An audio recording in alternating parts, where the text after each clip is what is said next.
Thanks for tuning in to Talk It Out with Pratika Karkwal, a place to hear stories, experiences, and impact in the field of mentoring and mental health. These two are one of the most important causes for today's youth. I'm your host, Pratika Karkwal, a current high schooler who is a passionate advocate for these causes and is here to provide you with a place to hear and learn from the inspiring experiences of our guests.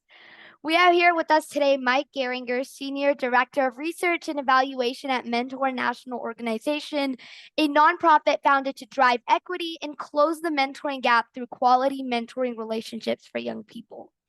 Ever since Mentor National Organization was founded in 1990, there has been a 10 times increase in young people in structured mentoring relationships from hundreds to thousands to millions. That's a lot.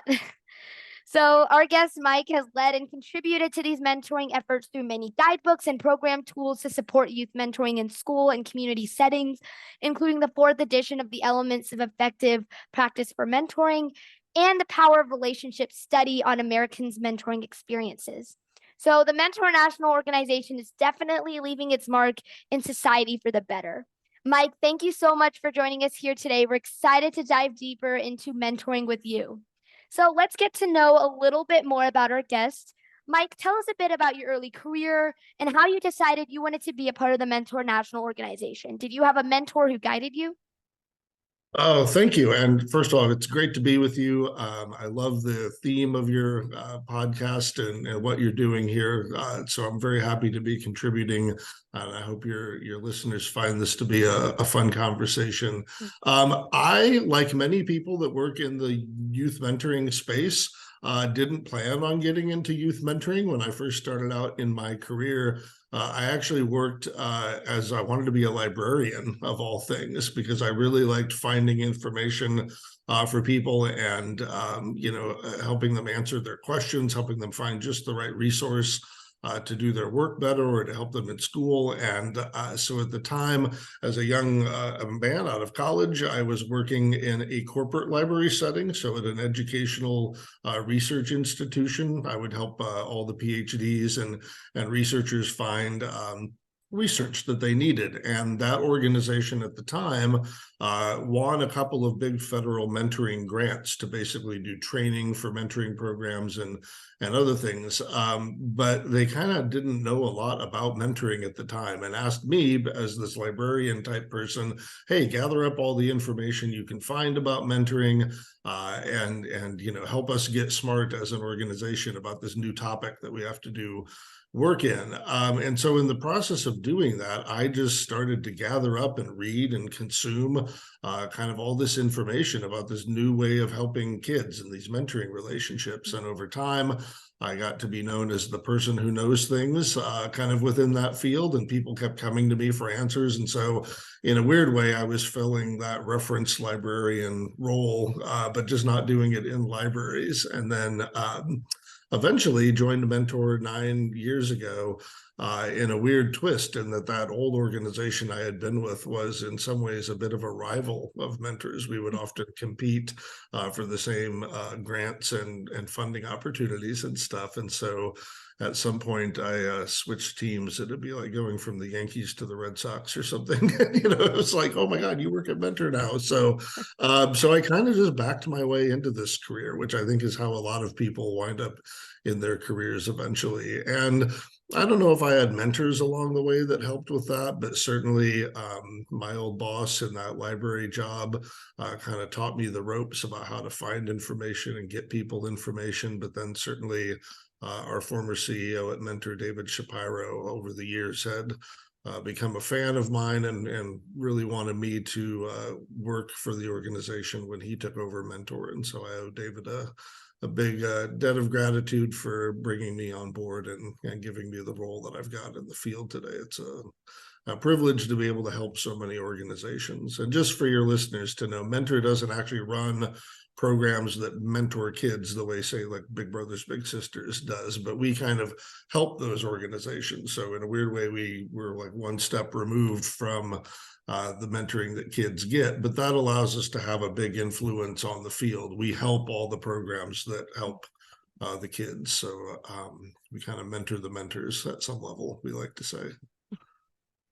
So I like how you shared about how, you started off as a librarian and then you used, I think, you're still using those skills, right? As a librarian, you were collecting those resources, and then, became the person who knows things, right? And so that's, Yeah, I think at Mentor, you carried that forward and your role at the Mentor National Organization, right? Like collecting research and data. So your, experiences as a librarian really carried forward in your career, right? As you yep, been working with Mentor. And then, you talked about your old boss, CEO, the past CEO of Mentor, David, he really helped you, right? And, you talked about Mentor, how they're the mentor of mentors, right? And so I think that's wonderful how you shared your, journey with your career and how you're using both skills from a librarian now into the mentor organization. And so yep. you're really showing us how those skills like carry forward, right? Our experiences in life do kind of culminate in some form or another, right, in the future. Yep. And I think that's true of most people. I think that's why Hmm. it's so important for young people to figure out what their talents and skills Hmm. are, right? You may not directly use them in a job, but I know plenty of adults that are doing a thing professionally and making good money, as grown-ups that never, thought they would use this one skill that they had when they were a kid. I mean, probably the closest I ever had to a mentor was Miss Bennett, my high school English teacher in 10th grade. She was somebody who really helped me with my writing and kind Hmm. of I like to do creative writing. I wanted to be a science fiction writer for many years when I was growing up. And she encouraged my writing, would often let me get up and read things that I'd written in front of the class, short Hmm. stories and things like that. Obviously, I don't write science fiction anymore, but yeah, she was someone who really kind of brought out that gift. And I do use writing a lot in my work today. I never set out to be someone who wrote, all the guidebooks and research Yeah. studies reports that you mentioned at the beginning. But, even that skill, has carried over in ways that you never quite know when you'll need those skills. So, Yeah, and you talked about like that your 10th grade teacher, right? The mentor just kind of encourages you to pursue your passions and you're still using those skills of writing and you're writing guidebooks and obviously that requires a lot of writing and creative like synthesizing all these pieces of information. So you're still using those skills and that's what your mentor kind of encouraged you to do. So I think that's one of the big elements of mentoring. A mentor encourages you and you're still using those skills till this day, right? We won't be surprised if you're a yep. science fiction writer. You never know, right? So, let's start with just a simple question about your mentoring efforts. So, what kind of data collection, evaluation, and research do you do at your work? And how does that ultimately benefit youth in particular and society in general? Yeah, that's a really good question. There's a couple of different ways we both conduct research and then use research at Mentor. Hmm. We do some original studies of mentoring. So we will do things like survey thousands of people and get kind of a representative sample of what America kind of looks like demographically. And we'll ask people about their mentoring experiences. Sometimes it's asking adults, like, are you mentoring somebody right now? Are you doing that through a program? Or is it the kid who lives next door or someone through your church or whatever? So, really trying to get a handle on how much adults in our society are participating in mentoring, seeking out mentoring opportunities. What's keeping them from being more involved in mentoring young people in their community? So knowing those things is tremendously helpful, as you can imagine. We also do some surveying of young people, and in fact, we just finished one of those back in January, a report called "Who Mentored You," in which we literally asked, once again, kind of a representative sample of Americans. Did you have a mentor when you were growing up? And if so, who was that person? Or if it was multiple people, who were they? We also asked, were there times when you wanted a mentor and didn't have one, that kind of thing. So we've learned a lot about both the mentoring people are doing, but also the mentoring they've received and how it helped them, and trying to paint this kind of big picture of what the mentoring movement in this country looks like. The other kind of use of research that we do a lot at Mentor is taking what we are learning about how mentoring helps kids best and helping other people apply that to their work. So we're constantly learning what helps a mentoring program be effective. What are the things that the staff do in running that make it easier and fun and more impactful for the volunteers and the kids and families, the community as a whole. But then even within these relationships, if you think about it, a mentoring relationship is an odd type of relationship. We don't have many of these types of relationships in which there's a little bit of a hierarchy to it. Even Yeah. if you have like a peer mentor, chances are that person is maybe a little older than you, but probably more experienced or Mhm. knowledgeable. They're teaching you something, usually in the mentoring relationship. But you're also, you're not related to one another. You're not just friends. You're not, it's not a parent-child relationship. It's this weird, odd, kind of in between type of relationship. And they come, as with all human relationships, all kinds of things that make them work or not work so well. And so we take a lot of research and turn it into tools and trainings and things that help mentors do their work better. A good example of that is a product we did called Becoming a Better Mentor. And it's 12 chapters. Each one is about a specific skill that you need to have to be a good mentor to somebody. Things like the ability to express empathy, the ability to be culturally humble and responsive and kind of honor the person you're working with culture and background, the ability to help them set goals and pursue those goals, right? These are specific things that adults can get better at. And so we try and take that research to make the mentoring that's already happening in our society better and more meaningful to the people who do it. So I think that's a good use of research. It doesn't help anybody if it's just sitting in a textbook somewhere. So Yeah, I think that's getting it out in the important. world. Yep. Yeah. And I know you talked about how a lot of, your job is not just doing, small scale research, but a lot of your large scale sampling. You're not talking into small communities, but, we're looking at different US communities as a whole. So you're really doing everything nationally. And so I think that's important because, there may be a lot of mentoring opportunities in one place, but not so much in another. And so I think that that's what the research is really helping to do, right? I think noticing those gaps in mentoring, whether it be geographically or it could be, age wise. And then your, mentor or national organization seeks to really connect those or like, I guess, fill those gaps, right? Yep. And Yep. so, you talked about the who mentored you, researches that you did. And I think like you share like different stories of people, right, who've gotten mentored, right?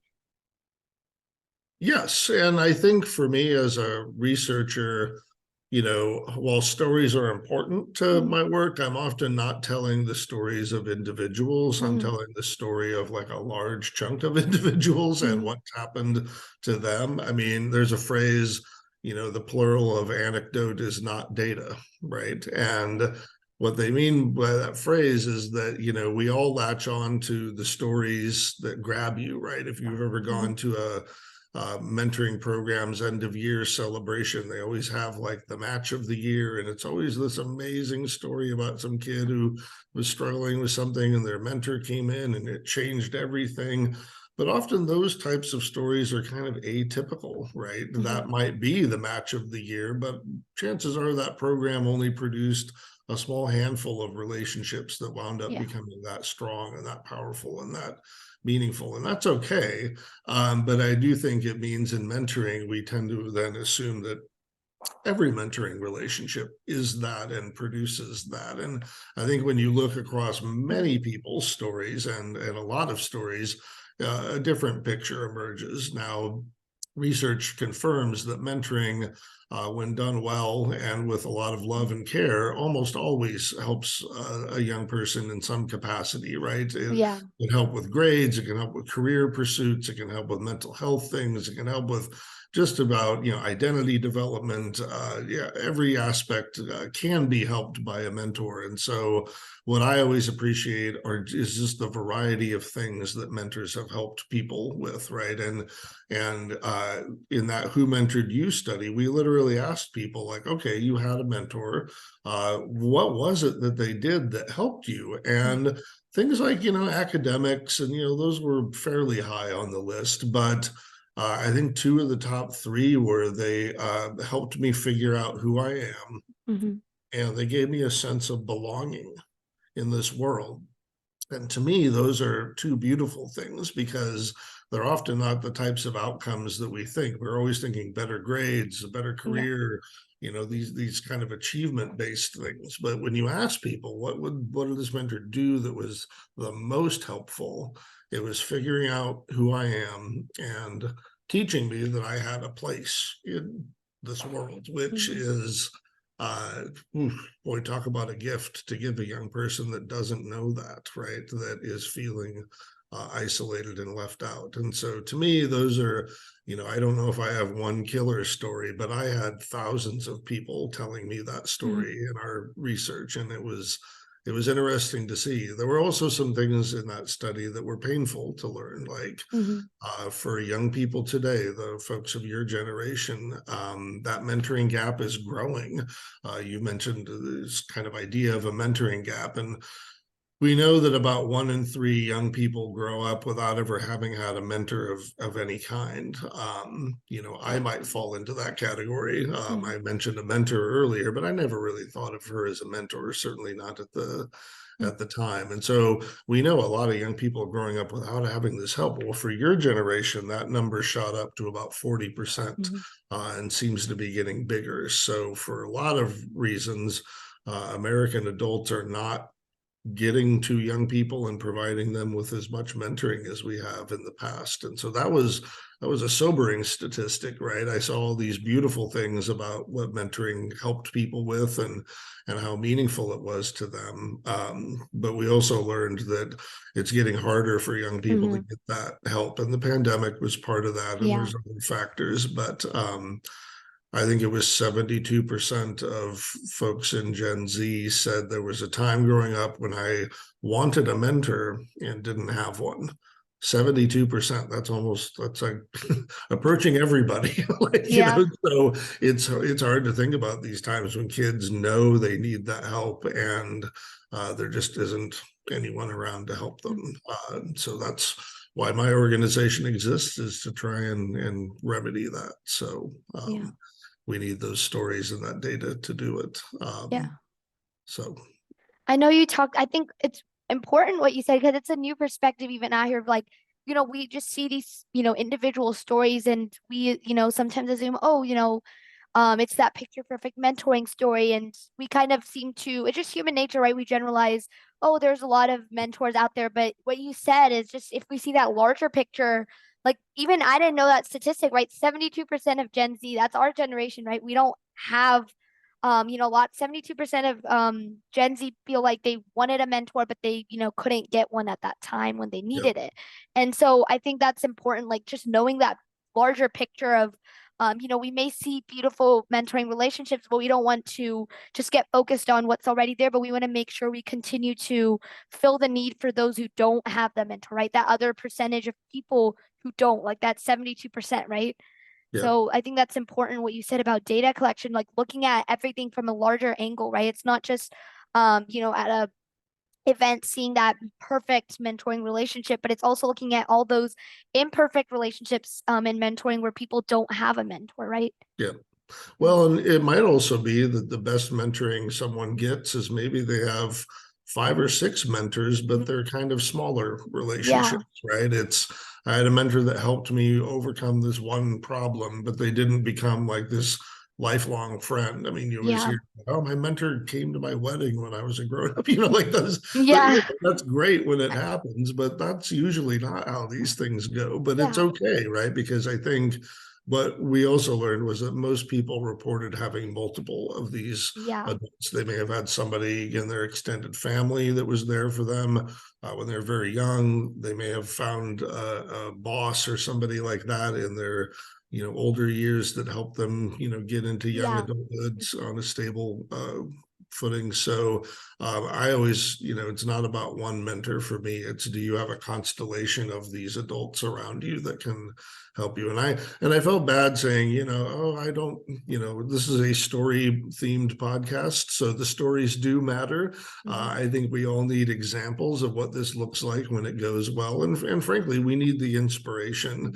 And so I'm glad that you're out here telling these powerful stories of mentoring, because I think we need those. We need to know that this works, and we need to hear that, in people's own words, that this, was transformative for my life, or I wouldn't be here without my mentor. Like, I think those are powerful in our field.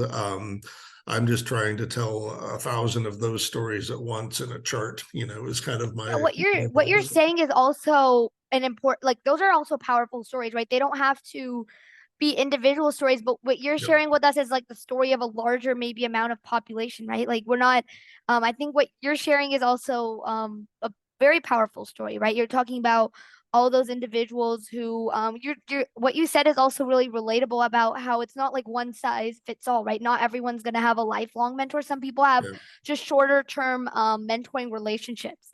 And yep, so I think that's also important. That's a wonderful story you're sharing with our listeners, because that's sometimes more relatable. Not everyone has the same mentoring story. And what you're yep, saying is, some people can have multiple mentors in shorter time periods, or some can have lifelong mentors. It's not the same for everybody. Everyone's story is yep. different. And I think that's really what you're bringing about, right?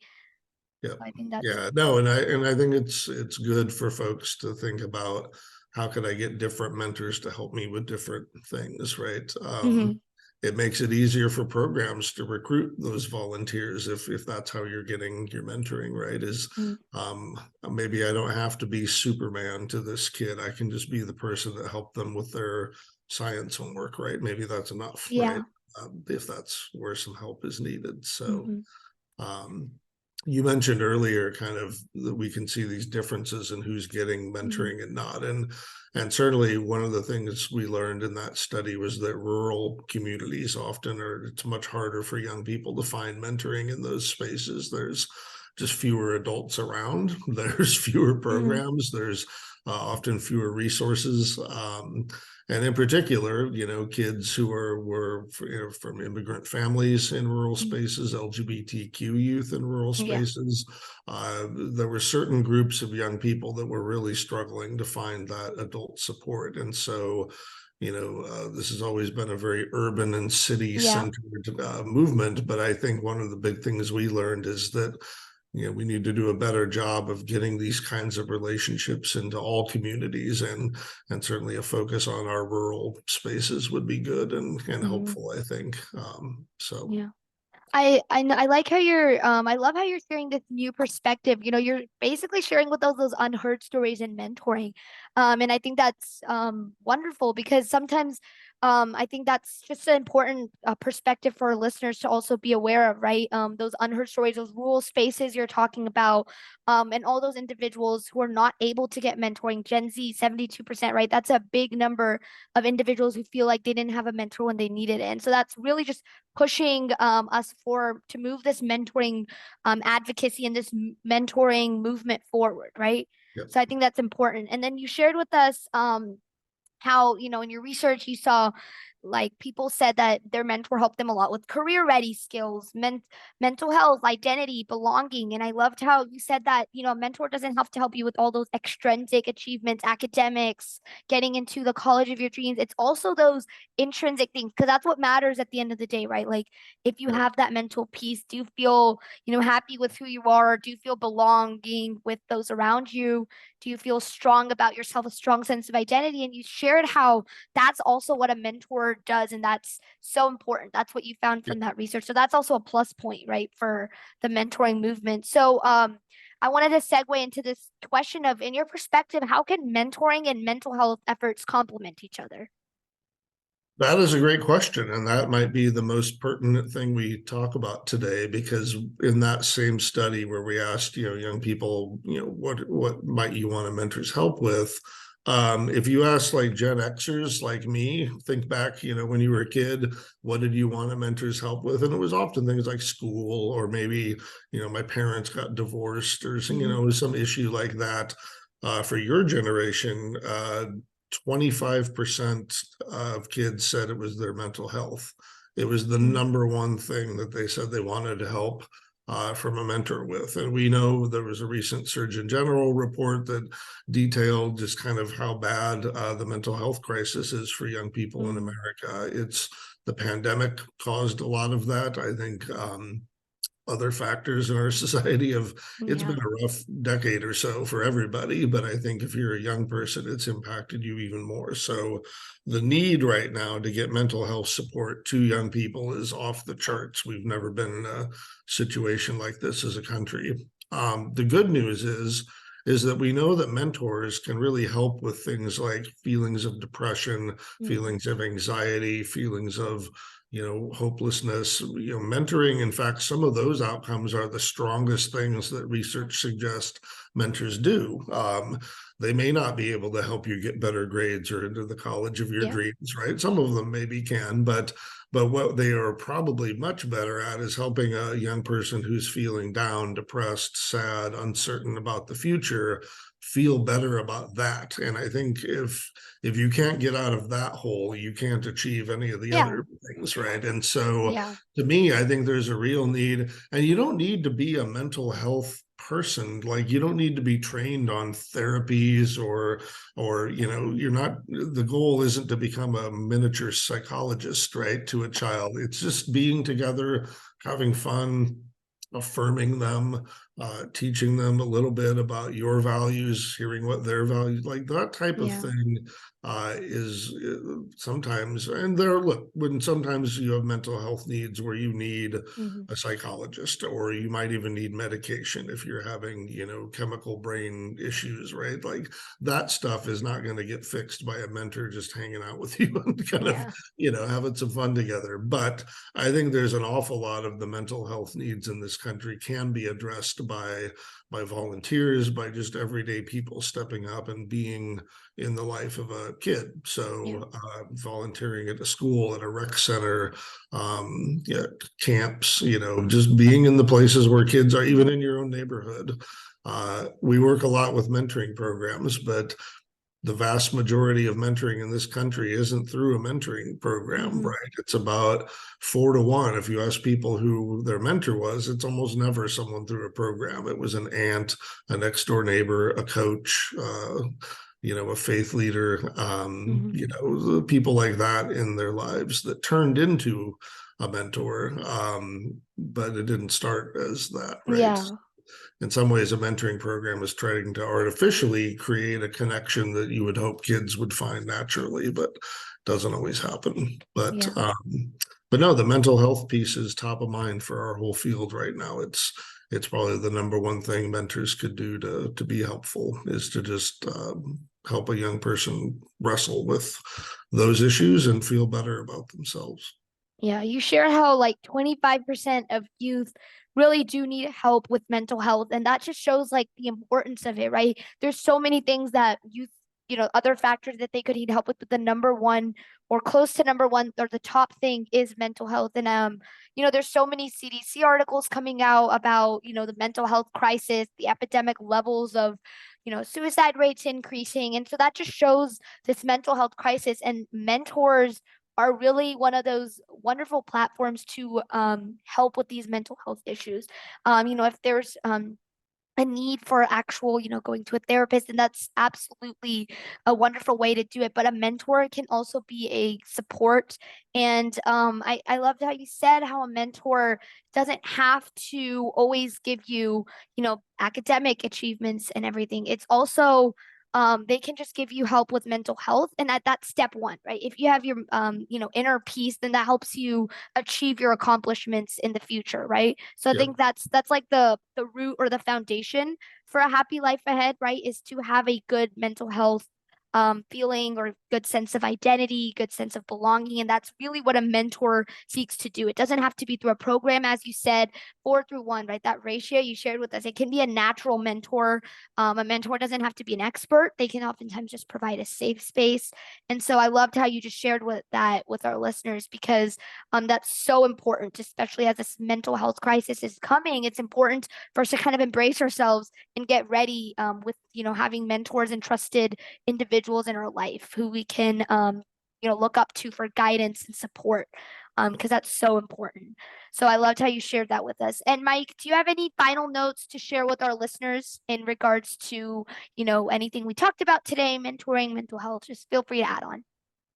No, I think we've touched on a lot of good Mhm. and meaningful stuff here. I mean, I think the only other thing I will share with your listeners is there's a piece of the mentoring movement that I think is becoming more prominent, and that is, while mentoring is always will be this way of helping a person achieve some things and overcome some challenges that they might be facing, there's also another way in which mentoring can be applied, and that's using the power of mentoring to change communities and to fix kind of the problems that are leading people to feel like they need a mentor and are struggling maybe in the first place, right? And so there's a researcher named Tori Weiston that talks a lot about, like, why do we use mentoring to help young people swim in a toxic pond?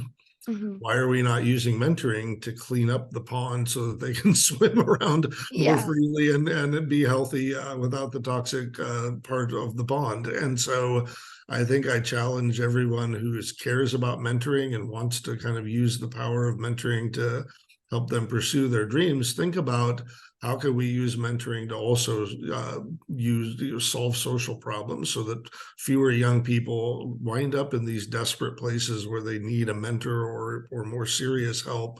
I feel like from a public health perspective, we could use mentoring to all those individual stories need to add up to Mhm. something bigger than just individuals got helped, right?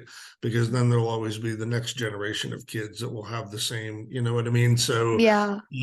using mentoring to go beyond just helping the individual, but using it as a tool to improve the world around kids. We need to do a better job of you know making that a less toxic place, I think, Yeah. sometimes. So I loved how you shared that. That's really wonderful. You talked about how instead of, that mindset of I think you said Tori, right? That was the yep, researcher who shared it. yep, yep, Yeah. So you Tori, shared yep, how rather than making individuals ready to be in this toxic pond of life, right? We should, make it less toxic. So not just our goal of mentoring shouldn't be to fix individuals, but it really should be our overall goal is to fix society in general, make the pond of life less toxic, right? yep, That's such an interesting way to put it. So thank you for sharing that with us. And sure. I think, whatever you said today was just so unique. Even like I learned so much just, speaking with you. I'm sure our listeners are all really, just soaking in all this wonderful knowledge. So that wraps up today's very insightful session with Mike Garringer from Mentor National Organization. We're so grateful for you giving your time to us today, Mike. Thank you so much. Thank you for sharing with us all those unheard stories. That's a wonderful perspective you gave to this podcast. Giving us all of these stories that have just not been heard and just putting them into this larger picture and giving us, more insight into what needs to be done in this mentoring movement. That's such a wonderful way to put it. So, for our listeners, have a great rest of your day. Don't forget to subscribe to Talk It Out with Pratika Karkwal for more content like this. And please feel free to share your topic requests, and we'll see you next time. Thank you so much, Mike. Thank you. Take Thank care. you.